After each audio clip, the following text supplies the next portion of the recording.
এবার আরেকটা বিজয়ের সংবাদ, হাততালি এবার আরেকটা দেওয়ার জন্য প্রস্তুতি নিতে পারেন।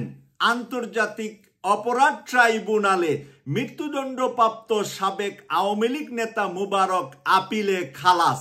আপনারা আবার বলতে পারেন যে আওয়ামী লীগ নেতার খালাসে আমি কেন খুশি হইলাম, আমি কেন হাততালি দিতে বললাম? আওয়ামী লীগের বিরুদ্ধে তো সবসময় আমি ডান্ডা নিয়ে ঘুরি, আজকে কেন আওয়ামী লীগের সাবেক নেতাকে আপিলে খালাস দেওয়ার জন্য আমি খুশি হলাম? সংবাদটা আরেকটু পড়ি, তারপরে আমার খুশির বিষয়টা আপনাদেরকে বলছি। ৭১-এ মানবতা বিরোধী অপরাধের দায়ে সাবেক আওয়ামী লীগ নেতা মুবারক হোসেনকে আন্তর্জাতিক অপরাধ ট্রাইব্যুনালে যে মৃত্যুদণ্ড দিয়েছিল তা বাতিল করে খালাস দিয়েছে আজ আপিল বিভাগ। বুধবার ৩০ জুলাই প্রধান বিচারপতি সৈয়দ রেফাত আহমেদের নেতৃত্বে ৫ বিচারপতির আপিল বেঞ্চ এই আদেশ দেন। আমাদের বর্তমান সময়ের বাংলাদেশের প্রধান বিচারপতি হলো বিশ্বের মানদণ্ডে যদি কয়েকজন প্রধান বিচারপতির নামকরণ করা হয় তার নাম আসবে। আপনি শুধু ভাববেন না বাংলাদেশ হতে বাংলাদেশ একেবারে নিচের দিকে সবকিছু নয়। উনি হলেন অক্সফোর্ড ইউনিভার্সিটির আজীবন সম্মাননা পাওয়া ব্যক্তি, বাংলাদেশের প্রধান বিচারপতি সৈয়দ রিফাত আহমেদ।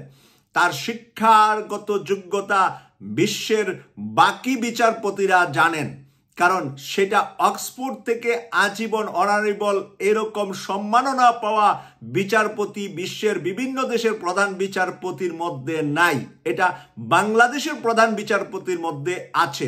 এবং তার মেধা শিক্ষা এই পর্যন্ত গত ১ বছর হয়ে যাচ্ছে উনি প্রধান বিচারপতি হয়েছেন, ওনাকে নিয়ে কোনো বিতর্ক করা তো দূরের কথা, আপনি আগামী ৫০-১০০ বছরে ওনাকে নিয়ে কেউ আঙ্গুল তুলতে পারবে না। তবে আওয়ামী লীগের কুলাঙ্গারা রাষ্ট্রীয় ক্ষমতার সুযোগ পেলে ওনাকে দুনিয়ায় থাকতে দিবে না।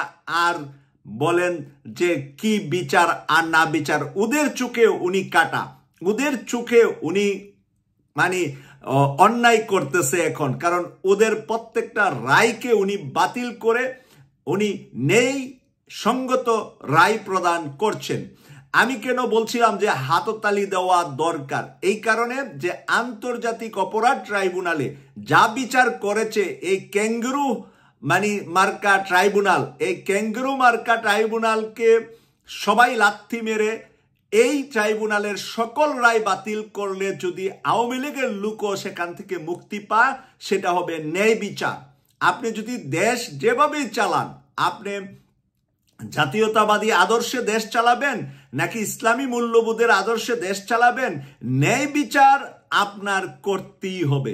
ন্যায় বিচারের পক্ষে যদি আওয়ামী লীগের কোনো নেতা বেঁচে যায়, আওয়ামী লীগের কোনো নেতা অপরাধ করে নাই কিন্তু আপনি অন্যায়ভাবে তাকে অপরাধী বানাবেন, শাস্তি দিবেন, এটা আবার কিন্তু আপনার ঘাড়ে ফেরত আসবে।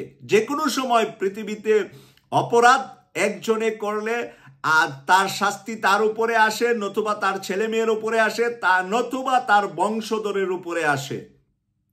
তাই সেই অপরাধ আওয়ামী লীগ যেরকম শেখ মুজিবের অপরাধ, শেখ হাসিনার অপরাধ, সব মিলে এই শেখ পরিবারের অপরাধ নিয়ে ওরা কিন্তু এখন সারা বিশ্বের বুকে পালিয়ে আর অশান্তিতে আছে। তো এই অপরাধগুলা ওরা করেছে, বাপ মেয়ে মিলে দেশের সাথে জনগণের সাথে অপরাধ করেছে। বাপে করেছে 10 গুণ আর মেয়ে করেছে 1000 গুণ, এই হলো ডিফারেন্স। বাপকে ডিঙিয়ে গেছে মেয়ে প্রচুর, সেই কারণে আজকে মেয়ের প্রতি ঘৃণাটা কতটুকু বাড়ার কারণে এত মানুষ জীবন দিয়ে মেয়েকে বাংলাদেশ থেকে বের করে দিয়েছে। আমি সেই কারণে খুশি হলাম যে আন্তর্জাতিক অপরাধ ট্রাইব্যুনালের ওই একটি রায়, মোবারক হোসেন উনি আওয়ামী লীগ করেন, উনি এরকম কিছু না যে আওয়ামী লীগের কেন্দ্রীয় নেতা, শীর্ষ নেতা, উনি আওয়ামী লীগ করেন, কিন্তু আওয়ামী লীগ করার পরেও আন্তর্জাতিক অপরাধ ট্রাইব্যুনালে ৭১-এর কালিমা লেপন করে উনাকে মৃত্যুদণ্ড দিয়েছিলেন। কিন্তু আজকে জনাব রিফাত হোসেন ওনাকে মুক্তি দিয়েছেন। ৫ জন শীর্ষ বিচারকের বেঞ্চে কিন্তু এই রায়টা হয়েছে।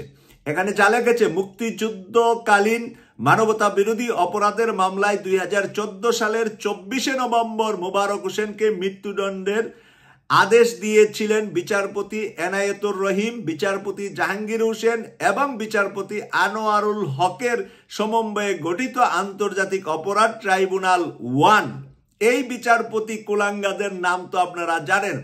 এই কুলাঙ্গাদেরকে হাসিনা ব্যবহার করেছিল মানুষকে নাটক বানিয়ে দাঁড়িয়ে যাবেন, বসা যাইবেন, ইশারা এটা করলে এটা করবেন। আমরা অনেক খবরই ওই আন্তর্জাতিক অপরাধ ট্রাইব্যুনালের পেয়েছিলাম। তাই আজকে সেখান থেকে একজন মানুষ 14 সালের 24শে নভেম্বর, আজকে 25 সাল, 11 বছর আগে উনাকে মৃত্যুদণ্ড দিয়েছে। রাখে আল্লাহ, মারে কে? হাসিনা পালিয়েছে, হাসিনার 14 গোষ্ঠী পালিয়েছে, কিন্তু মোবারক হোসেন আজকে মুক্ত হয়েছেন। কেন মোবারক হোসেনকে ঢুকিয়েছেন? জামাতকে এত মানুষ ফাঁসি দিল, বিএনপির সালাউদ্দিন কাদের চৌধুরীরে ফাঁসি দিল, এখন আওয়ামী লীগের যদি ছোটখাটো 2-1 জনকে না রাখে তাহলে তাদের আন্তর্জাতিক অপরাধ ট্রাইব্যুনালটা আন্তর্জাতিক মানসম্মত হবে না। এই জন্য দেখা গেছে একজন নিরীহ মানুষকে ধরে এনে আওয়ামী লীগ করতো, নিরীহ মানুষকে ধরে এনে নাম দিল যে আমরা আওয়ামী লীগেরও বিচার করি। এই ধরনের কাজগুলা শেখ হাসিনা কিভাবে করবে, খুন খারাপিগুলা, সেই পরিকল্পনা সে ভালো জানতেন। রায়ে বলা হয় 71-এ মোবারক ছিলেন ব্রাহ্মণবাড়িয়ার রাজাকার বাহিনীর অন্যতম সদস্য। তার বিরুদ্ধে আনা 5টি অভিযোগের মধ্যে 2টি প্রমাণিত হয়েছিল। একটি অভিযোগে তাকে মৃত্যুদণ্ড, অন্যটিকে যাবজ্জীবন দেওয়া হয়েছিল। পরে এই রায়ের বিরুদ্ধে আপিল করেন মোবারক হোসেন। চলতি বছরের 8ই জুলাই থেকে আপিল শুনানি শুরু হয়। শুনানি শেষে আজ তাকে খালাস দেন আপিল বিভাগ। কংগ্রেচুলেশন আপিল বিভাগকে। আর মোবারক হোসেন, যে আমি জানি না ওনার বাড়ি ব্রাহ্মণবাড়িয়া কোথায়, কারণ আমি ব্রাহ্মণবাড়িয়ার ছেলে। আজকে মোবারক হোসেনকে আমি সহানুভূতি জানাচ্ছি, কারণ এই দীর্ঘটা সময় স্বৈরাচার হাসিনার দীর্ঘ সময় কিন্তু উনি কারাভোগ করছে। মৃত্যুদণ্ডই দিয়েছে 14 সালের সেই নভেম্বর মাসে, 24শে নভেম্বর। আর এর আগে আরো কত বছর দেখা গেছে কারাগারে আছেন। তো লুৎফুজ্জামান বাবর বের হওয়ার পরে যেমন সবচেয়ে বেশি খুশি আমি হয়েছি, এটিএম আজহারুল ইসলাম সাহেব বের হওয়ার পরে যেরকম আমি খুশি হয়েছি, তাইলে জামাতের একজন, বিএনপির একজন, আওয়ামী লীগের এখন একজন এই আন্তর্জাতিক অপরাধ ট্রাইব্যুনাল থেকে 2 জন বের হয়েছেন। আর লুৎফুজ্জামান বাবর ছিলেন বাংলাদেশ হাইকোর্টের, সুপ্রিম কোর্টের রায়ে। এটা ছিলেন ডিফারেন্স মামলা, এই 10টা অস্ত্রের মামলা, গ্রেনেড হামলা মামলা, ওনাকে রাখা হয়েছিল। তো আমরা স্বাগত জানাই যে জনাব তারেক রহমান সাহেব সহ যাদের নামে শেখ হাসিনা অবৈধ মামলা দিয়েছিলেন সকলের মামলা প্রত্যাহার করা হোক, এই কামনা করে বিদায় নিলাম। আমি সৈয়দ মাসুক, লন্ডন থেকে। আল্লাহ হাফেজ।